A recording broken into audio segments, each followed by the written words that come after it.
Good morning. आज हम chapter 1 भाषा एवं व्याकरण इसको रिवाइज करेंगे। आप अपनी बुक में देख सकते हैं कि दो प्रकार के चित्र बने हुए हैं।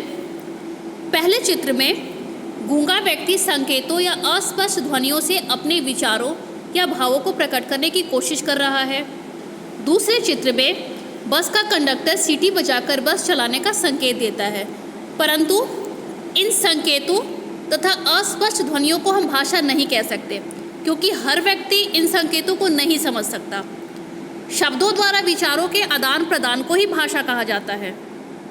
भाषा द्वारा व्यक्ति अपने भावों तथा विचारों को दूसरों के सामने प्रकट कर सकता है और दूसरों के विचारों को समझ सकता है।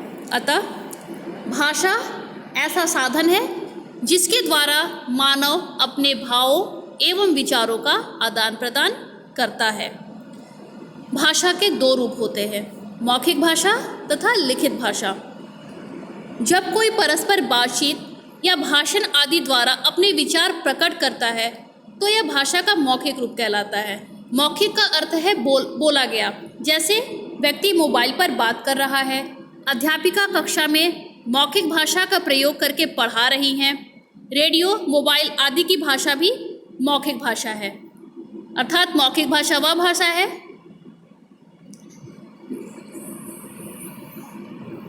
जिसमें वक्ता अपनी बात कहता है तथा श्रोता उसे सुनता है। मुंह से बोली जाने वाली तथा कानों से सुने जाने वाली भाषा मौखिक भाषा कहलाती है। लिखित भाषा, जब कोई व्यक्ति पत्र अथवा लेख द्वारा अपने विचारों से किसी दूसरे व्यक्ति को अवगत कराता है तो यह भाषा का लिखित रूप है। लिखित अर्थात लिखा गया, जैसे कक्षा में परीक्षा देते वक्त लिखित भाषा का प्रयोग करके बच्चे अपनी बातों को लिख रहे हैं। आप परीक्षा में पूछे गए प्रश्नों के उत्तर भी लिखित भाषा में ही देते हैं। समाचार पत्रों एवं पुस्तकों की भाषा भी लिखित भाषा है। अतः भाषा का वह रूप जिसे हम लिखकर या पढ़कर एक दूसरे के विचारों एवं भावों को समझते समझाते हैं, लिखित भाषा कहलाती है। कभी कभी संकेतों द्वारा भी अपने भावों या विचारों को प्रकट किया जा सकता है, किंतु ये विचार अपूर्ण एवं अस्पष्ट होते हैं। सांकेतिक भाषा को महत्व नहीं देते हम। आप समझ गए होंगे मौखिक भाषा किसे कहते हैं तथा लिखित भाषा किसे कहते हैं। मौखिक भाषा वह भाषा होती है जिसमें व्यक्ति बोलकर अपनी बात कहता है तथा दूसरा उसे सुनकर समझता है, और लिखित भाषा जिसमें हम लिखकर अपनी बात को प्रकट करते हैं और दूसरा उसे पढ़कर समझता है।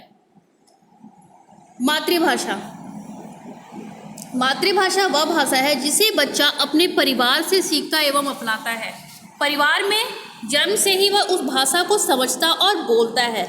जैसे हिंदी भाषी परिवार में जन्मा बच्चा हिंदी तथा तमिल भाषी परिवार में जन्मा बच्चा तमिल भाषा ही सीखता है। यानी वह भाषा जो बच्चा अपने घर में परिवार में सीखता है वो मातृभाषा कहलाती है। राष्ट्रभाषा, राष्ट्रभाषा वह भाषा है जो देश के बड़े क्षेत्र एवं अधिकतर लोगों द्वारा प्रयोग की जाती है। हर देश की अपनी राष्ट्रभाषा है। भारत की राष्ट्रभाषा हिंदी है। राष्ट्रभाषा को संपर्क भाषा भी कहते हैं, क्योंकि अधिकतर लोगों द्वारा बोले एवं समझे जाने के कारण यह अन्य भाषा भाषी लोगों को जोड़ने का कार्य करती है। राजभाषा वह भाषा जो सरकारी कामकाज में प्रयोग की जाती है, राजभाषा कहलाती है। भारत की राजभाषा हिंदी है, परंतु अंग्रेजी में भी सरकारी कामकाज किया जाता है। मानक भाषा, भाषा में एक रूपता लाने के लिए शिक्षाविद तथा विद्वान जिस भाषा को मान्यता देते हैं उसे हम मानक भाषा कहते हैं। इससे अपनी बात कहना और समझना आसान होती है जब वो किसी एक भाषा का प्रयोग करते हैं मानक बनाकर। हिंदी भाषा और उसका महत्व को हम समझते हैं। हिंदी भारत की प्रमुख भाषा है। यह राष्ट्रीय संपर्क का सबसे बड़ा माध्यम है। कुछ क्षेत्रों को छोड़कर यह संपूर्ण भारत में बोली एवं समझी जाती है। भारत के संविधान में हिंदी को राजभाषा का दर्जा दिया गया है। 14 सितंबर को हम हिंदी दिवस मनाते हैं। आज के दिन हिंदी दिवस भी है। हिंदी विश्व की 3 बड़ी भाषाओं में से एक है। अरब देश, फिजी, सूरीनाम, मॉरिशस आदि देशों में इसके जानने वाले हैं। वैश्वीकरण के युग में अमेरिका, जापान, चीन, जर्मनी आदि देशों में भी हिंदी सीखने वालों की संख्या में बढ़ोतरी हुई है। दुनिया का श्रेष्ठ साहित्य हिंदी में है। हिंदी भाषा की प्रमुख विशेषता यह है कि इसके उच्चारित एवं लिखित रूप में अंतर नहीं होता, अर्थात जैसे इसको हम बोलते हैं वैसे ही लिखते हैं। इसलिए हमेशा ही हिंदी का उच्चारण सही से करें ताकि लिखने में आप गलतियां ना करें। व्याकरण, किसी भी भाषा को शुद्ध रूप से पढ़ने और लिखने के लिए हमें उस भाषा के व्याकरण का ज्ञान होना बहुत ही आवश्यक होता है। भाषा के शुद्ध ज्ञान के लिए व्याकरण को जानना बहुत जरूरी है। व्याकरण के द्वारा ही हम किसी भी भाषा के शब्दों और वाक्यों के शुद्ध स्वरूप और शुद्ध प्रयोग की जानकारी प्राप्त करते हैं कि कैसे कहाँ पे शब्दों का प्रयोग करें, कैसे हम वाक्यों का प्रयोग करें। यह हम व्याकरण से ही सीख सकते हैं, चाहे वो कोई भी भाषा है।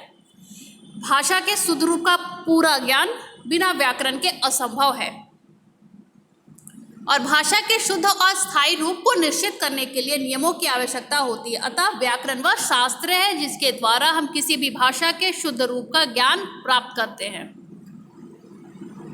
व्याकरण के अंग, व्याकरण के 3 मुख्य अंग होते हैं। वर्ण विचार, इसमें हम वर्णों यानी अक्षरों के आकार, उसके भेद और उसके उच्चारण को सीखते हैं, समझते हैं। शब्द विचार, इसमें हम शब्दों के भेद, रूप, बनावट आदि के विषय में पढ़ते हैं। वाक्य विचार, इसमें हम वाक्यों के भेद, उनके संबंध, वाक्य बनाने तथा उनको अलग करने की रीति और विराम चिन्हों का वर्णन होता है। लिपि, मौखिक भाषा में ध्वनियों का प्रयोग होता है तथा लिखित भाषा में अक्षरों या वर्णों का। प्रत्येक लिखित भाषा में हर ध्वनि के लिए कोई न कोई चिन्ह निश्चित होता है। इन चिन्हों को हम वर्ण या अक्षर कहते हैं। अक्षरों या वर्णों के चिन्हों को लिखने की विधि ही लिपि कहलाती है। हिंदी देवनागरी लिपि में लिखी जाती है। संस्कृत की लिपि भी देवनागरी है। इस प्रकार अंग्रेजी भाषा रोमन लिपि में, उर्दू भाषा फारसी लिपि में, पंजाबी भाषा गुरुमुखी लिपि में लिखी जाती है। बोली, भाषा और बोली में अंतर होता है। भाषा के क्षेत्रीय रूप को हम बोली कहते हैं। यह केवल बोले के प्रयोग में आती है, जैसे पंजाबी, राजस्थानी, भोजपुरी, खड़ी बोली आदि। भारत के संविधान में 22 भाषाओं को मान्यता दी गई है। इन भाषाओं के नाम आप याद करेंगे तथा पाठ को ध्यान से पढ़ेंगे। धन्यवाद।